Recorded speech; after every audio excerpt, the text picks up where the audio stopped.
2024 লোকসভা নির্বাচনে নির্ঘণ্ট ঘোষণা করবে নির্বাচন কমিশন আগামীকাল অর্থাৎ 16ই মার্চ দুপুর 3টের সময়। এই মুহূর্তে আমাদের সঙ্গে টেলিফোন লাইনে রয়েছেন তৃণমূল নেতা শান্তনু সেন। শান্তনুবাবু, আপনি শুনলেন আগামীকাল দুপুর 3টায় নির্বাচন কমিশনের তরফ থেকে আসন্ন লোকসভা নির্বাচনের নির্ঘণ্ট ঘোষণা হতে পারে। দেখুন, যে ছাত্র সারা বছর মন দিয়ে পড়াশোনা করে পরীক্ষার দিন কবে ঘোষণা হবে তার জন্য তার অতিরিক্ত চিন্তা থাকে না। তার কারণ সে জানে যবেই পরীক্ষা হোক তার রেজাল্ট খুব ভালো হবে।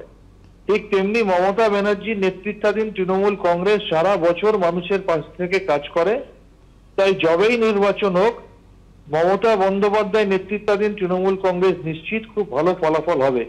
তার কারণ বাংলার মানুষ মনস্থির করে নিয়েছে তারা মমতা ব্যানার্জির উন্নয়নের পক্ষে থাকবে এবং বাংলা বিরোধী রাজনৈতিক দলগুলোকে তারা বর্জন করবে, এই মানসিক প্রস্তুতি তারা নিয়ে ফেলেছে।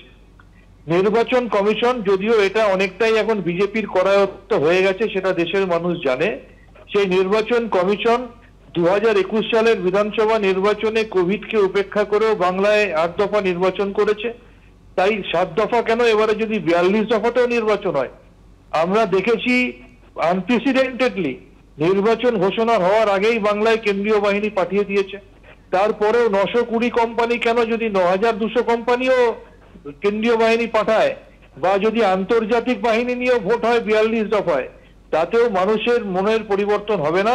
বাংলার মানুষ মমতা বন্দ্যোপাধ্যায় নেতৃত্বাধীন তৃণমূল কংগ্রেসের জোড়া ফুলের প্রতীকের প্রার্থীদের 42টা আসনেই দুহাত ভরে আশীর্বাদ করে জয়ী করবে। অনেক ধন্যবাদ শান্তনুবাবু আমাদের সঙ্গে কথা বলার জন্য।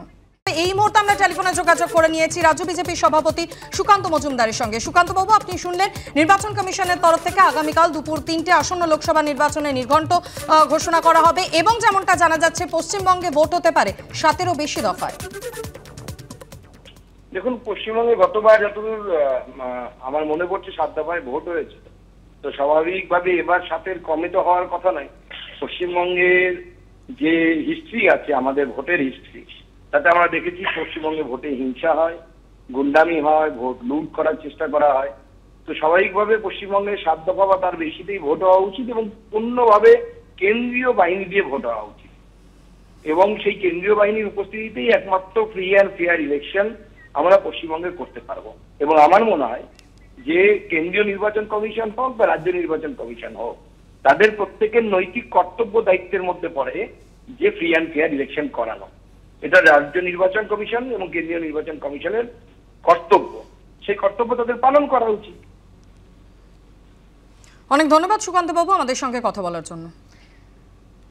নির্বাচন কমিশন তারা কিন্তু আগামীকাল দুপুর 3টে নির্ঘণ্ট ঘোষণা করতে চলেছে 2024 লোকসভা নির্বাচনের